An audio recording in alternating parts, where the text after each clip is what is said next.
Alléluia, Alléluia.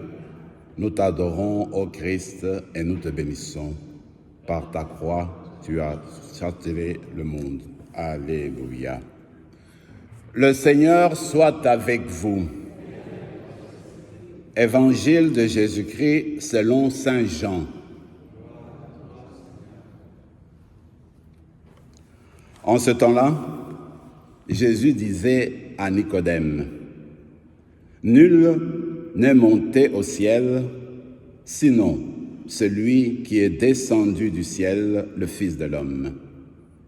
De même que le serpent de bronze fut élevé par Moïse dans le désert, ainsi faut-il que le Fils de l'homme soit élevé, afin qu'en lui tout homme qui croit ait la vie éternelle.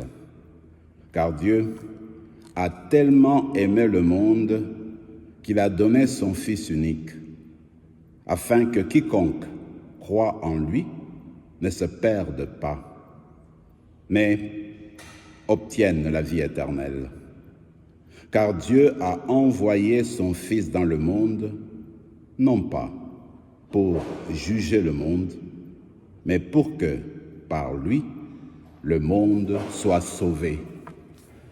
Acclamons la parole de Dieu.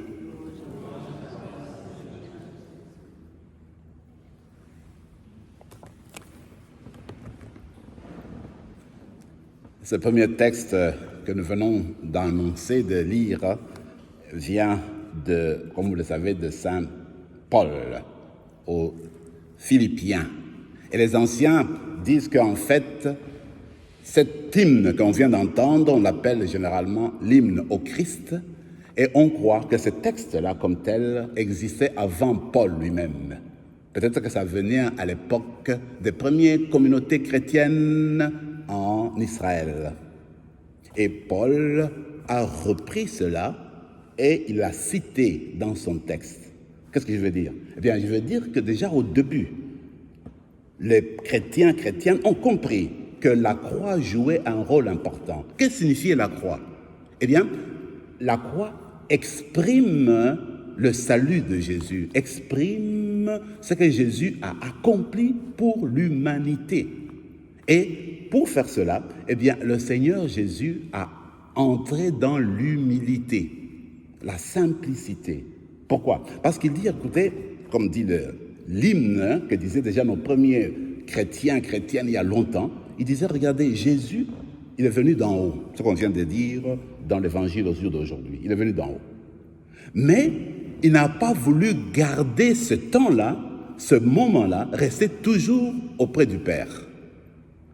Alors, il a accepté d'entrer dans le monde humain. Il est venu l'un d'entre nous, dit Paul, qui nous rappelle. Non seulement il a accepté d'être comme vous et moi, être humain, mais en étant être humain, il s'est abaissé davantage et est devenu comme un esclave, c'est-à-dire quelqu'un qui est toujours à la disposition des autres, qui donne tout pour tout le monde. Et c'est pas fini. Quand il a accepté comme d'être comme esclave, eh bien, à ce moment-là aussi, il accepte la croix, il accepte la mort. Quel type de mort? La dernière des morts. Justement la mort d'un esclave, parce que l'esclave, à l'époque, c'est le dernier des êtres humains.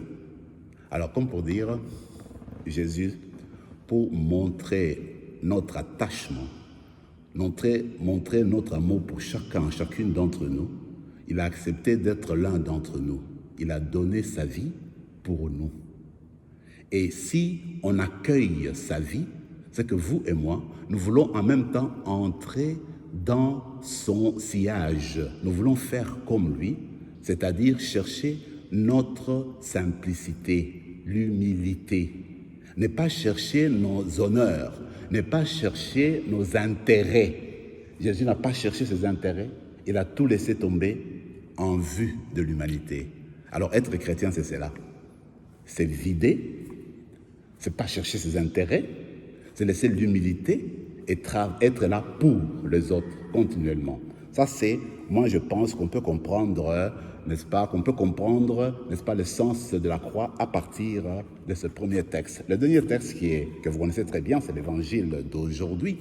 Eh bien, ça vient de Saint Jean, et puis c'est l'histoire de l'échange entre Nicodème et Jésus, que vous connaissez. Alors, Jésus, en fait une explication d'un temps, d'une histoire qui a eu lieu il y a longtemps dans le désert. Vous vous rappelez, eh bien, à un moment donné, dans le désert, le peuple d'Israël était fatigué.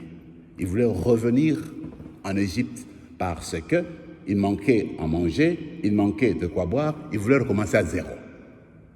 Alors, à cause de ce désir de ne pas vouloir accueillir ce que propose Moïse, alors eux, ils ont été attaqués par les serpents venimeux. Et à ce moment-là, quand ils sont mordus par des serpents à tout moment, à ce moment-là, ils ouvrent les yeux et se disent, mon Dieu, nous avons manqué quelque chose, on va se tourner vers le Seigneur pour lui demander l'aide. C'est ce qu'ils vont faire. Ils se tournent vers le Seigneur, Seigneur, pardonne-nous, nous avons mal fait. Et effectivement, le Seigneur va écouter la parole et va demander à Moïse, écoute, fais-toi un serpent de bronze, mets-le au-dessus d'un mât, et puis les gens vont le regarder. S'ils sont mordus, quand tu regardes, eh bien, ils vont être sauvés. Ils vont être, n'est-ce pas, ils se sont sauvés à cause de la morsure. Qu'est-ce qui arrive?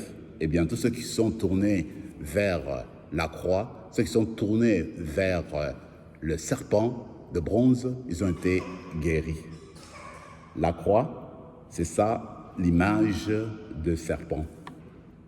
Le serpent qui mordait les gens, a été changé par Dieu. C'est devenu un objet de paix, de guérison.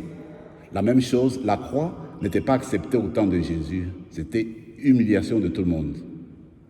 La croix n'apportait à rien.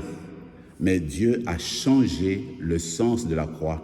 C'est devenu le sens de la vie. C'est devenu le lieu où nous sommes invités à entrer en communication avec Dieu, à changer une nouvelle vie.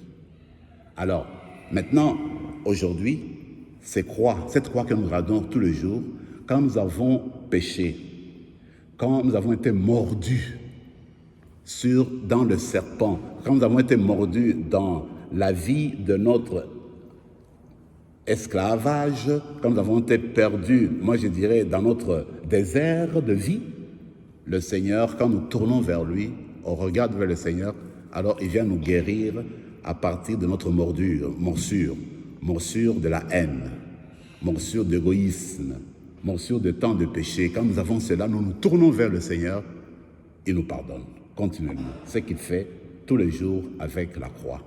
Alors, continuons notre célébration. On va demander au Seigneur, laisse grâce là, de grandir, de comprendre davantage le sens de la croix dans nos vies. Chaque fois que vous avez des difficultés dans votre vie spirituelle, quand vous êtes mordu par le péché, par l'orgueil, par l'égoïsme, eh bien, tournons-nous vers la présence du Christ sur sa croix. La croix de Jésus est source de vie, source de guérison et source de salut. Amen.